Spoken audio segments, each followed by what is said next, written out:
बचपन में मिला वो स्वाद ज़हन से जाता नहीं। सुना है अब मिलावट के बिना कुछ आता ही नहीं। मिलावट खोरों ने ऐसा नकल किया पैमाना कि असली क्या है नकली क्या भेद कोई पता नहीं। दाल पर चढ़ गई है पॉलिश, मिर्च पे मिनरल ऑयल की मालिश, मटर पे मेलाचाइट ग्रीन, हींग में है फॉरेन रेंजीन। जहरीले रंग से रंगा बेसन लड्डू और नमकीन। देखो अब चाइना का चमत्कार, केमिकल एग और प्लास्टिक के चावल का किया आविष्कार। बंद कब होगा, हाँ बंद कब होगा ये पाप का व्यापार, समझ में आता नहीं।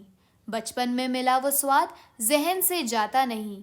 सुना है अब मिलावट के बिना कुछ आता ही नहीं। वैसे हमारे देश में मिलावट कोई नई बात नहीं है।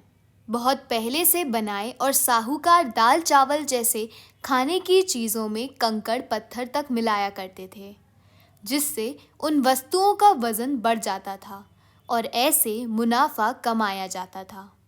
लेकिन तब की मिलावट और अब की मिलावट में काफ़ी अंतर आ गया है, क्योंकि पहले की महिलाएं कंकड़ पत्थर इत्यादि को निकालकर भोजन पका लेती थीं, किंतु अब तो मुनाफे के साथ साथ लोगों की सेहत के साथ भी बड़े स्तर पर खिलवाड़ किया जाने लगा है।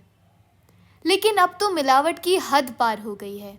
इस मिलावट भरी दुनिया में एक ऐसी चीज़ आ गई है जिसके बारे में सुन के आप भी चौंक जाएंगे।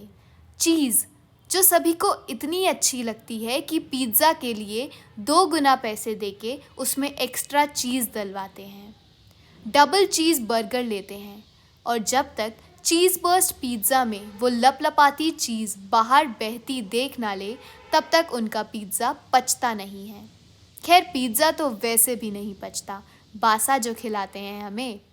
तो आज जानते हैं उस चीज़ का सच जिसे कहते हैं चीज़।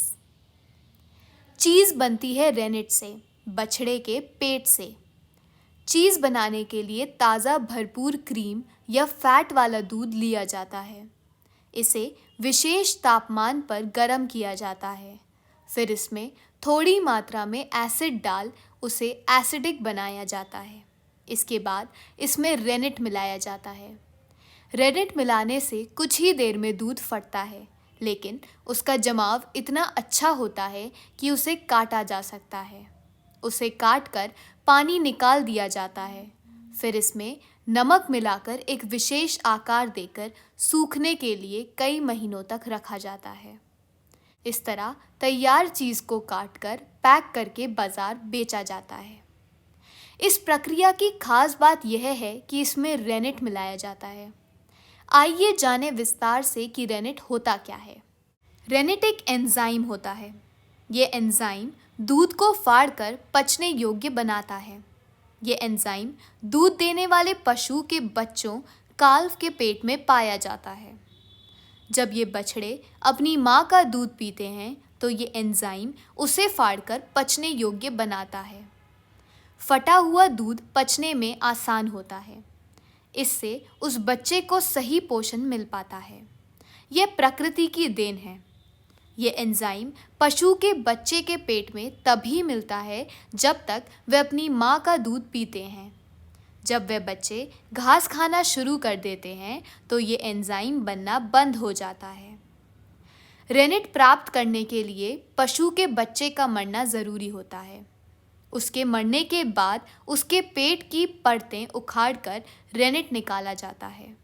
फिर उसका उपयोग श्रेष्ठ चीज़ बनाने के लिए लगता है। इसके अलावा चीज़ के काफ़ी नुकसान भी हैं। चीज़ में अच्छी मात्रा में सैचुरेटेड फैट होता है, जो हृदय के लिए अच्छा नहीं समझा जाता। इसमें कैलोरी की मात्रा अधिक होती है, जिसके कारण वज़न बढ़ सकता है। चीज़ में सोडियम की मात्रा भी अधिक होती है, जो ब्लड प्रेशर बढ़ने का कारण बन सकती है। इसमें लैक्टोस नामक शक्कर होती है। किसी किसी को इससे परेशानी होती है, जिसे लैक्टोस इंटॉलरेंस कहते हैं। इसके कारण गैस, पेट फूलना आदि दिक्कत हो सकती हैं।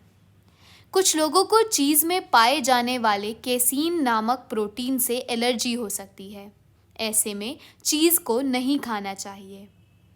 अब आप सोच रहे होंगे कि भला अगर ये चीज़ इतनी बुरी है तो इसके डब्बे के पीछे ग्रीन साइन कैसे है। तो हमें पता है कि food safety and standards act 2006 दो सिंबल्स लाया, एक ग्रीन वेजिटेरियंस के लिए और दूसरा ब्राउन नॉन वेजिटेरियंस के लिए। लेकिन इस वेजिटेरियन वाले सिंबल में एनिमल्स के बाल, सींग, पंख, नाखून, चर्बी और अंडे की परत आदि चीज़ें इंक्लूड की जाती हैं। तो अब आप अपने आप से फिर से पूछिए, क्या आप पूरी तरह आज भी वेजिटेरियन हैं?